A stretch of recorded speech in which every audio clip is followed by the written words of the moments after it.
Top Fuel nitromethane burning drag bike fans, enjoy an up-close look at the very unique and historic machine of 40-year motorcycle drag racing veteran Gavin Spann of Eastern Australia. In this video, we're going to get a close look. We're going to explain to you why this motorcycle is so significant and even tell you how you can own it. That's right. We know you like going fast on a motorcycle, but have you ever thought about supercharged nitromethane racing? Well, stay tuned because we're going to give you all the details in this video and look at a very unique and special bike.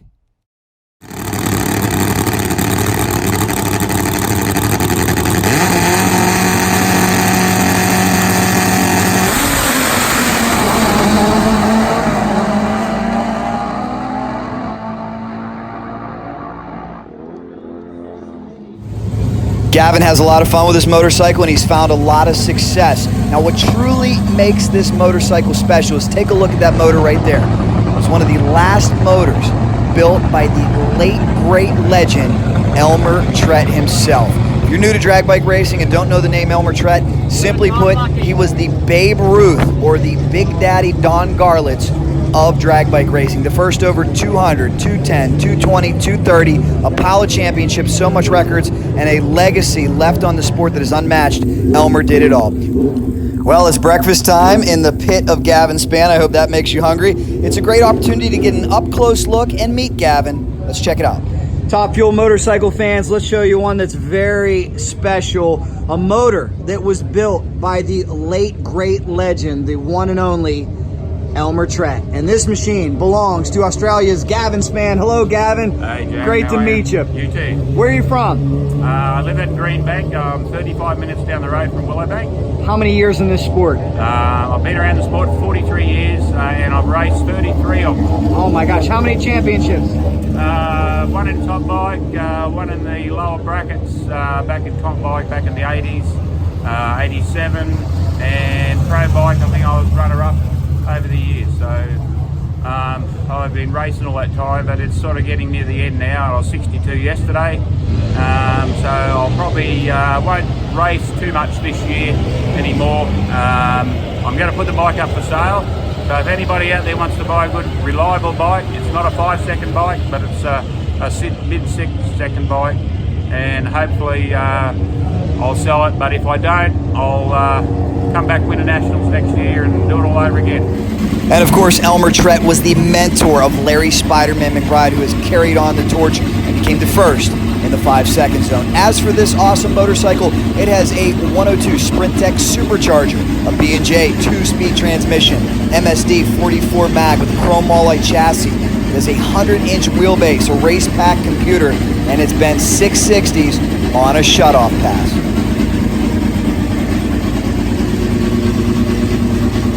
First off, happy birthday to you. Thanks for being here.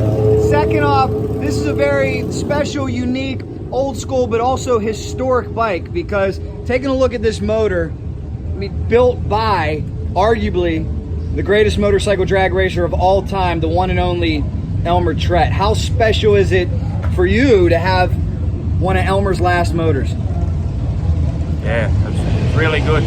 One of the guys in Australia, Peter Pierce, he bought all the stuff off Elmer before he passed away, and they were working together to get it all organised, and I continued on that passion. So I would like someone now to keep on driving on with the new system, and hopefully they can design it, run it better than I can, and keep on running it because it's a really competitive bike. Tell me a little bit about this setup. I know you said this is an older style setup. Okay, it's got a smaller supercharger on it, smaller capacity engine. We run lower boost in it, but that makes our times consistent, and that's what we base the whole bike on, is consistency, where Matheson and Upton, they go out and they can hurt stuff, or we don't try to hurt stuff. It's beautiful. Let's take a walk around it here, guys. Nose to tail. As Gavin said, this motorcycle will be for sale. If you'd like to get involved in Top Fuel racing, this is certainly a great option for you. What's been the biggest challenge of Top Fuel racing for you? Just mainly getting the whole crew together. learning to ride the bike at the start 9 years ago was probably the hardest bit, but once I got the hang of it, it was pretty good. But you got to be really, really careful with them. You got to treat them well, and you got to be careful what you do. We've never had the thing on kill. Like we only run 30 pounds boost. We run 88% nitro mix. It normally stays together, and I've only ever lunged the engine once in the whole 9 years I've been racing with this motorcycle. So we've had a really, really good run out of it. But you said you've only lunged the engine? What do you mean lunged the engine? Yeah, I kicked the rods out one meeting, and so when you say lunged, you mean blew it up? Yeah. Oh, okay. I'm learning something new over here in Australia. Thank you.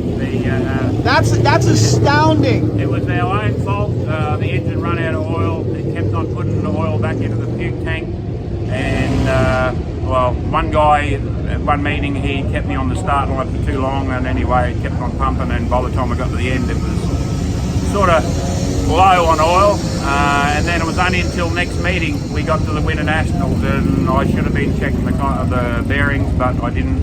Anyway, the very next run, 330 foot mark, bang out the front, all the rods. It was a hell of a mess, and but yeah, that was the only problem I've ever had, but it was my own fault. So, but I know these things are like a ticking time bomb. Anything can happen. We all know that. That's why I'm like chomping at the bit over here to say that is astounding. 9 years, one blown engine. There's guys that blow 4 engines and one meets. Yeah. That's incredible. How have you found that consistency? Oh, well, just as long as we don't go winding the thing up too much. Don't put too much nitro in it. Don't put too much boost in it. But at the same time, saying that, I've never ever done a complete good pass down the other end. Like the bike should be running 220 mile an hour, and the best I've ever run through the finish line is 180. So, but at the same time, it's got good short times: 413, 276 to half track, 170, 78 mile an hour. So it's a good thing. But I win races, and it's good. The 1327cc mighty Elmer Trett motor has treated Gavin well. Racing against very tough Australian competitors like Jay Upton and Chris Matheson is certainly no easy task. This is what you have to love about nitro racing. It's so unpredictable. Anybody can win. Sometimes just getting down the racetrack is a chore. You can win races in Top Fuel motorcycle with consistency. We do know that nitro bikes smoke the tire about 50% of the time. But here's the final question I have for you here as we get ready to go racing, getting very loud here in Australia. You're getting towards the end of your Top Fuel motorcycle career. You're telling me that you've never really pushed this thing to its limits. Is there part of you that wants to increase that percentage of nitro, tune it up, and go for something deep in the sixes? Well, I know the bike's capable of running 630s, 620s, right? We've never ever put boost into the bike ever. We run 30 pounds boost now. We were aiming around 40, so my aim was on the second run today I was going to do it, but seeing what happened yesterday with the rain delay, it may not happen. We might have to be smart and just try to get down the track and don't do too many crazy things. But yeah, I'd still like to try it, and then that would give us an answer if that's what the problem's been all my life is the boost. But we still don't know. We don't know. I've just built an engine that's just taken me 5 years, all handmade out of billet, crankshaft, everything made brand new rods, pistons. Okay, it hasn't got an Elmer Trett head, but it's a whole complete deal, and I've just finished it last week. 5 years it's taken me. Wow. But at the same time, when I sell this bike, engine package will have to go with it. So I built it around that.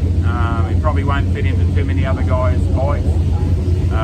So let me throw this out there. If anybody's interested who sees this, do you have a ballpark price? 85 Australian dollars, 85,000 85,000 Australian dollars. Yeah. So I'm no math major off the top of my head. That's less. That's probably that's 70. cheap in America. Yeah, $70,000 Australians or American, something like that. Yeah. Wow. Excellent. But like originally, I would like to do it that way. Like I mean, okay, I bought the whole deal originally with the trailer, the bike, the whole lot. But just to make it encouraging to people, I would just sell it as the bike with the starter, the running equipment with the bike to run the bike, but you know, the engine will have to go on top of that. So I've just built the engine and it's only cost me 25 grand, which I think it come out pretty good. So it's a whole complete brand new deal for 25 plus the 85. So Excellent. and then the trailer on top. Beautiful bike. Before we go, guys, I gotta show you something. This is really special. Take a look. We'll be careful here with these wires, but I want you to see if you can read this. There it is. Elmer used to stamp his name on his engines. No doubt smiling down at this. One of the all-time greats, Elmer Trett. This is one of his motors. A motorcycle you can own. It'll soon be for sale. Gavin, thanks so much. Have a safe ride out there today. Thank you. Just another way the enormous legacy of the great Elmer Trett lives on in Top Fuel motorcycle drag racing. Sadly, Elmer Trett lost his life at the NHRA US Nationals in Indianapolis on September 1st, 1996, while making an exhibition run. Get this, at the time of his death, Trett held the 10 fastest speeds ever for a Top Fuel bike. And here we are all these years later, Trett's ingenuity still on display at Willow Bank Raceway by Gavin Spann. I want to thank Gavin Spann for inviting us into his pit area and getting a close look. In the comments, I'd like to know, what is your impression of this motorcycle? Also, if you have any memories of Elmer Trett, let's hear them. If you were ever fortunate enough to watch Elmer race. And thank you very much to Gavin for putting the Cycledrag.com decal on there. Let's watch now what it's like as Gavin suits up and gets mentally prepared to throw a leg over this nitromethane burning supercharged beast. Heard Gavin, it would be interesting to see what somebody could do with this who had the right competitive spirit. Top Fuel motorcycle racing is a bit pricey, but if you have a sponsor, if you have the funds, Gavin knows this motorcycle could go 620 or better. Let me remind you that Mitch Brown... What do you say, Gavin? You ready to go? Yeah, mate. Been a lot of waiting, but it's finally time. Cool. What kind of tune-up you got in this bad machine? Just a basic one to get us down the track. Good luck to you. Let me remind you that Mitch Brown won the biggest race of the year, running 620s. That was the Man Cup Finals in 2018 in Valdosta, Georgia. As I said, the unpredictable nature of nitro racing is what fans love about it. The most amazing stat is that Gavin has only damaged one engine in 9 years. Astounding. Talking about the Man Cup races, the Man Cup opener, Dave Vantine, talented racer, I think they hurt 5 motors in one weekend. It's not out of the ordinary for Larry McBride to hurt 5 motors in one weekend. It's amazing the longevity Gavin has been able to squeak out of this machine. And we'll see who steps up and owns it. Maybe somebody over in the United States, somebody over in England, right here in Australia near Willow Bank. There's a lot of interest in Top Fuel motorcycle all over the world. It's one of the greatest shows in motorsports. Let's watch now as Gavin lines it up against Jay Upton. What a show. 2 nitro burning motorcycles.